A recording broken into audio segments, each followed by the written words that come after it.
Hello, this is Assistant Professor Randy Menton from Thomas University, and today I'd like to talk to you a little bit about how we interleave information technology strategy with business strategy.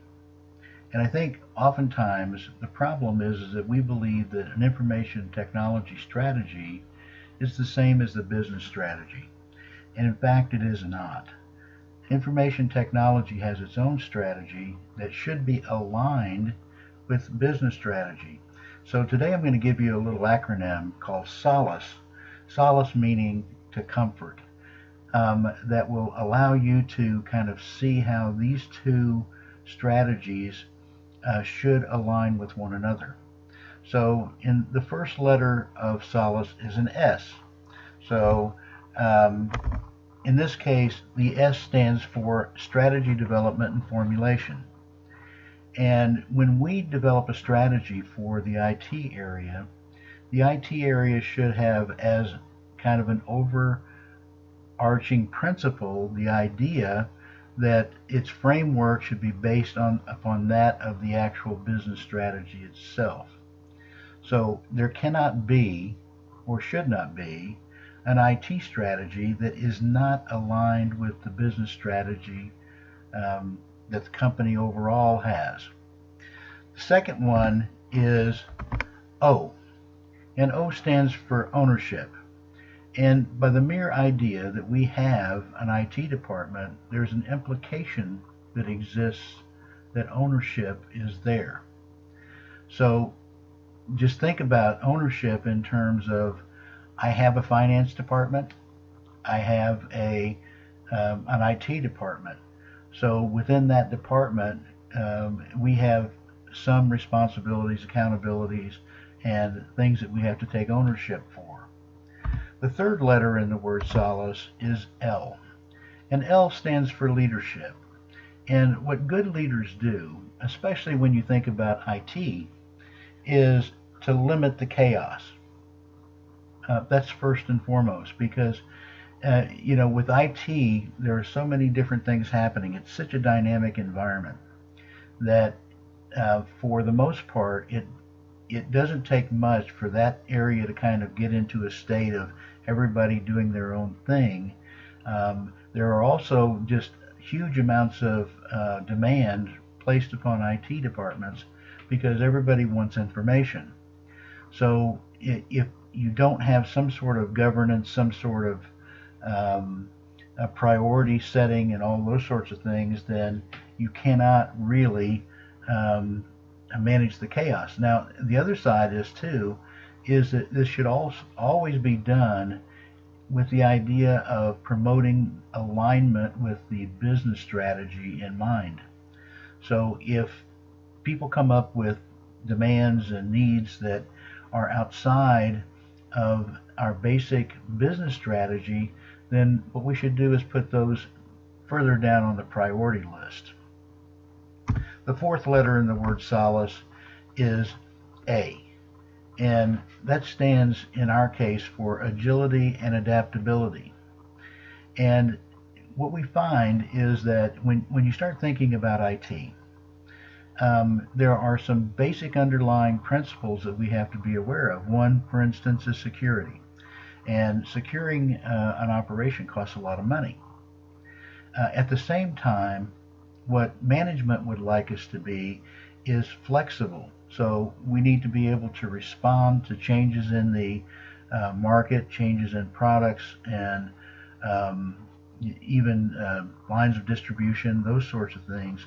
We have to be willing and able to be flexible enough to make those changes, but we also have to keep in mind that our systems have to maintain some level of reliability. They can't go down every time we come up with a new market plan or a new product.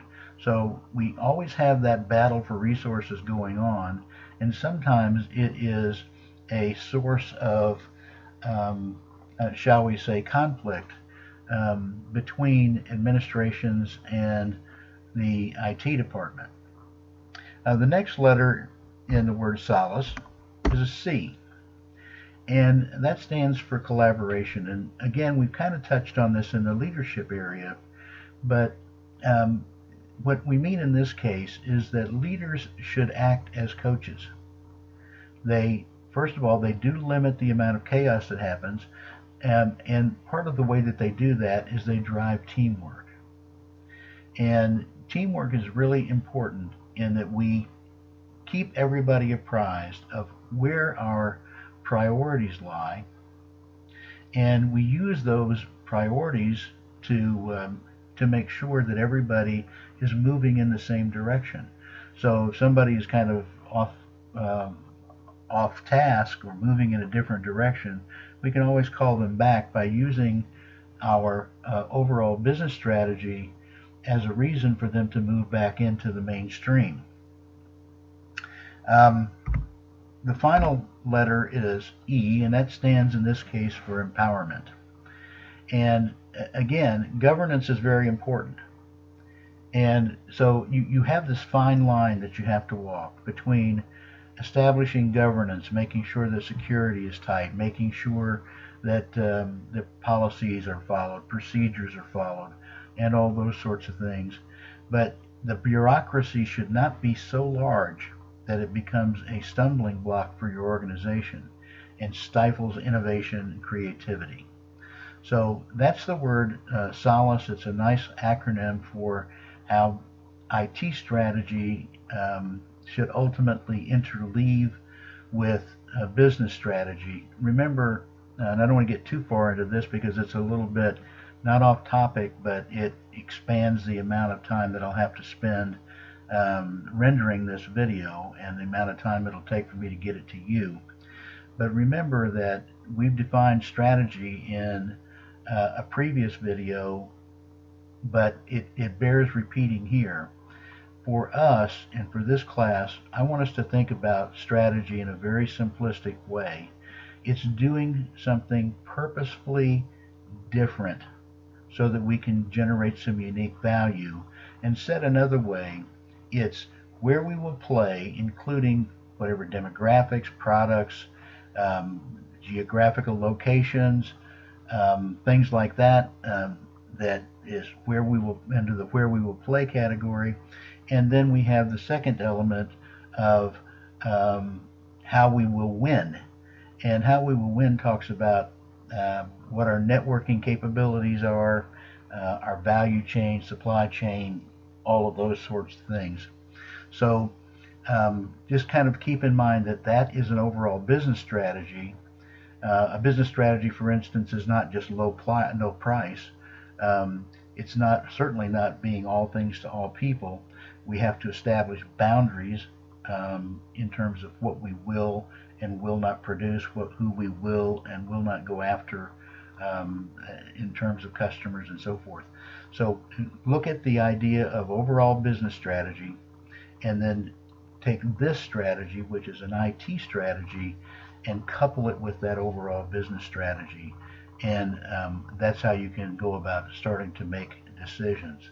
Of course, the final note is that we should always, before we try to develop any strategies, we should look at a SWOT analysis, the strengths, weaknesses, opportunities, and threats that exist for our departments, our IT department, marketing department, and of course the overall business itself.